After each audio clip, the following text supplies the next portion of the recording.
We know that Casemiro will be leaving Manchester United. We know Manuel Ugarte is also expected to leave Manchester United. A little bit like Højlund and Onana last season. He's had his 2 seasons. He's not done enough. And United are looking to move him on. So we know that 2 midfielders will leave Manchester United. We also know, because we've been told a million times, and I'm not here to go on and on about it, that Elliot Anderson is our number one transfer target. He has a choice between Manchester United and Man City. Baleba and Wharton are also in those top 3 targets. United have confidence Baleba will pick them.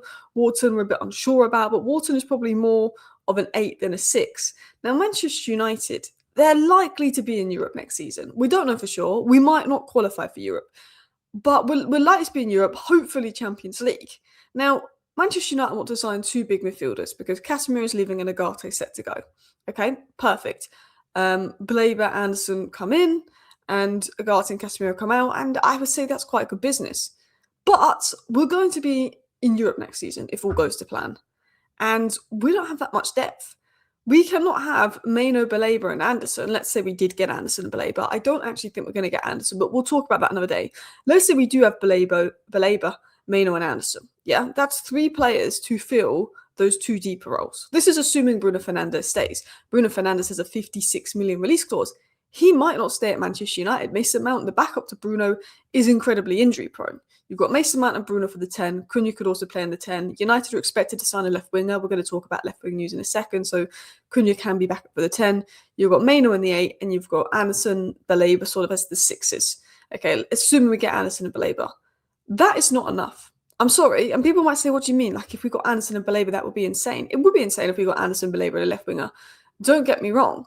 But for me, that is not enough. I think we're going to need 3 midfielders. I think if we're in Europe next season, we have to sign 3 midfielders. We cannot lose 2 midfielders and bring in 2 midfielders to replace them with. We cannot. Because we are just about getting by depth-wise this season because we have 40 games a season. Next season, hopefully we have 60 games. So while Manchester United want to bring in midfielders, and while the priority targets are Anderson, Wharton, Baleba, which are names that is very encouraging and really good names, and I hope that we can get them all. It said Man United want to bring in 1 top midfielder, maybe 2. No, Man United, you need 3. You need 3 midfielders, and this is why I said, even though we've not got many games from now to the end of the season, we should maybe look at bringing in that 3rd midfielder in January. You know, a James Garner for depth. Maybe you get him in January. I mean, the 3rd midfielder doesn't have to be anything special. It could be James Garner, who's now signed a new deal.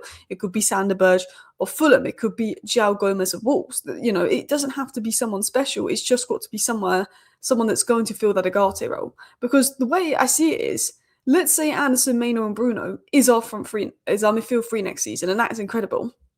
Anderson, Maino, and Bruno cannot play 60 games. They won't be able to. There will be injuries. And we need someone that would step in for Anderson that could do a decent job. Okay, Baleba can cover Anderson and Maino, cool.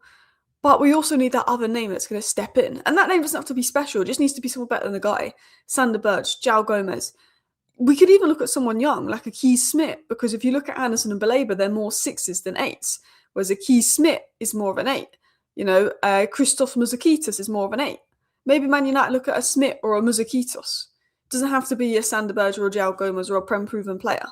I think that's what United got to look at. And this is just assuming we get Anderson and Baleba. And as I said, I think we'll get Baleba. I'm not sure we'll get Anderson. I think, you know, there's alternatives from other leagues like Stiller, Manu Kone that have been discussed. But I want to talk about this because I do think our depth going into next season, if we're in Europe, which should be the case, hopefully, fingers crossed, is worrying. Casemiro is officially leaving. He's announced that. Ugarte is set to go. That's been said by many credible sources. Bruno's not made a decision on his future. I think it depends who goes in for Bruno and if we get Champions League football. But Bruno could also go. Losing Bruno Fernandes and Casemiro in the same window, guys, would be absolutely catastrophic. It would be an absolute disaster for leadership. I mean, you could bring in Cole Palmer to replace Bruno, people say, but Cole Palmer's not Bruno Fernandes. Nobody is Bruno Fernandes level. Bruno Fernandes is a different level of player. Bruno Fernandes, for me, will go down as one of the most underrated players in history. I mean, this is the assist chart, and you've got to remember that Bruno's played literally half the amount of games of everyone else on this chart. Bruno's literally played nowhere near the amount of games anyone else on this chart because he's not in Europe. 12. Only Elise has more, and Elise played twice the amount of games and in an easier league. And Bruno's done this by playing deeper. Bruno is not normal. So the feeling is we're going to need more than 2 signings to replace these guys. But I'm worried that Ineos are going to do something. And don't get me wrong, I've said many times, give the youth a chance. I like to see the youth given a chance.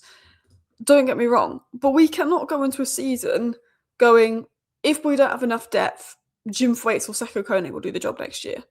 Seko Kone is a great talent. Jim Thwaites is a great talent. We have not seen enough of them to know that they can do the job for Manchester United's first team next season if there's injuries.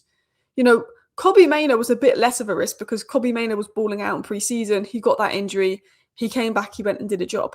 You know, the academy is great. I love to give the academy chances. You know, when we need to throw something different at a game and we're 1-1 to West Ham and you've got Shea Lacey on the bench or a centre back on the bench and Amram brings on the centre back, you're like, what are you doing? Just bring on an attacker, give it a go. You know, I love to bring on the youth in those moments, but we can't rely on the youth to be someone has to be an important player this season.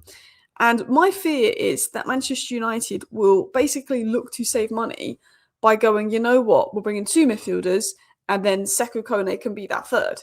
Now, don't get me wrong. Coaches at the Sun Sport have been blown away by Seko Kone's technical level on the ball, and there's a real excitement in the building at his ball-winning ability. Don't get me wrong. That is exciting. Cool. But if we get European football next season, there's an opportunity for Thwaites as Kone, and that's great. I want to see the youth given opportunities, but I don't want to see us reliant on them. I don't want to be in a position where all of a sudden Seko Kone is going to have to start 6-7 games in a row because we've got no one else. And look, Seko Kone might start 6-7 games in a row and be fantastic, and we're like, wow, brilliant. But we don't know that. I want these guys to be given opportunities, and if they take those opportunities well, they really push the first team players and maybe break their way into the team. But I don't want Man United to be in a position where they go, you know what, let's not sign a winger, we've got Shea Lacey. Let's not sign a third midfielder, we've got Thwaites and Kone. We just don't know how good they're going to be. Now, JJ Gabriel, Shea Lacey, Thwaites, Kone, I think have some of the highest ceilings in our squad, and I think they're great. But I think the biggest issue we've had with academy players, and I think Garnacho is a really good example of that, is we become too reliant on them. Garnacho broke his way into the first team, and we needed Garnacho. He was a breath of fresh air, and he was good when we were managing his minutes. He was coming off that bench in that first sort of breakout season under Ten Hag. But then all of a sudden, Garnacho becomes this kind of regular at Manchester United, and he's starting every single game. And when Garnacho's starting every single game, the inconsistencies are there. The fans are getting annoyed with him. His confidence dips. And when Garnacho was a breakout player, coming off the bench here and there, playing here and there, I thought he was really good, he was really impactful. But then you have to rely on him every single game. We should not be relying on a 19-year-old every single game. There's going to be inconsistencies there. And because Garnacho was playing every single game, I think he developed a bit of an ego. He started to get annoyed when he didn't play because at 19, all of a sudden, he was playing every single game for Man United and maybe he thought he made it.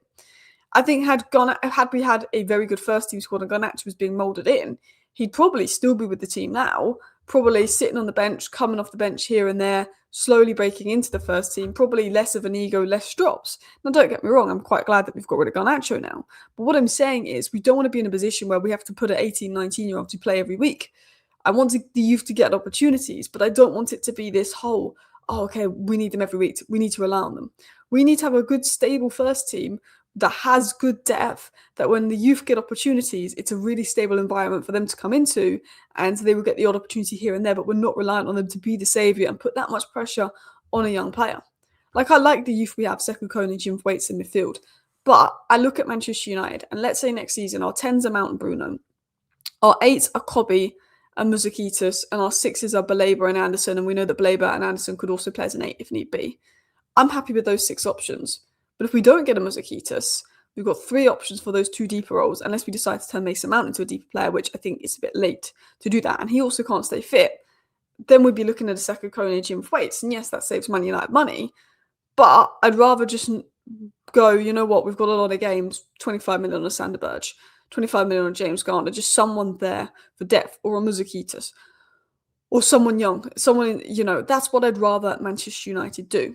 And I love the youth, and I love it that we give the youth chances, and I think that we should give the youth chances, and I want to see Seko Kone and Jim Thwaites get chances. But there's a difference between giving youth a chance and being in a position where all of a sudden we rely on them. Let's say we have so many injuries next season, they have to start every game, and that puts pressure on them. Because we've seen with like Mainoo, he came in, boom, he was ready. Garnacho came in, boom, and impact. Jack Fletcher came and he looked lost. You know, I think that JJ Gabriel, Shea Lacey, Jim Thwaites, Seko Kone could go to the top. But Seko Kone might not be ready now. He might come in and look a bit lost like Jack Fletcher, but might be a world-class player in 5 years. I also think people forget that like Semenyo at 19-20 was playing in League One. You know, a lot of our young players, they might come in and look lost and people will write them off because they can't perform for Man United at ages 18, 19, 20. Sekou Kone could be an elite player at 23. He could try and play for us next season. He might not be ready. I mean, I think Sekou Kone looks really promising. Lusauna's impressed by him, but I think that's something that Manchester United have got to bear in mind. Now, anyway, I was going to do a 10-minute news roundup video talking about all the news. Michael Carrick being nominated for Manager of the Month. Manchester United looking at Yan Diamonde. But I'll probably do my 10-minute news roundup tonight. I just wanted to do a video talking about the midfield. This is kind of a different kind of video, a more raw kind of video. And I just wondered if you guys like this raw kind of video, or do you just prefer more the PowerPoints, getting into the 10 minutes, boom, boom, boom, boom, boom. Let me know how you feel about this video. Thank you for watching. Bye.